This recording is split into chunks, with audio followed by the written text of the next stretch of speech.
The Titanic, more than a century after it sank, it still has somewhat mythical status, but it's in a very fragile state. And last year, divers found that it was decaying, and there are fears that it may break up altogether in the coming years. Now, it's been on the ocean bed of the Atlantic, some 4 kilometres down, for 108 years. Of course, it famously sank on its maiden voyage across the Atlantic after hitting an iceberg.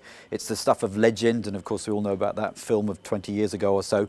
The wreck was only discovered in 1985 by Bob Ballard and his expedition, but since then there's been lots of activity with expeditions and divers visits. This agreement between the UK and the US means there'll be greater protection than before. Both those two governments can effectively veto applications to visit the site or remove artefacts from the wreck, so they will have the power to grant or deny licenses. They say this will help preserve the sites and also respect the memory of the 1,500 who died. All this will be announced today formally by the UK's Maritime Minister on a visit to Belfast, where the ship was designed. Until now, as you say, it has had UNESCO protection for the last few years, but it's in international waters, so there's no specific legislation.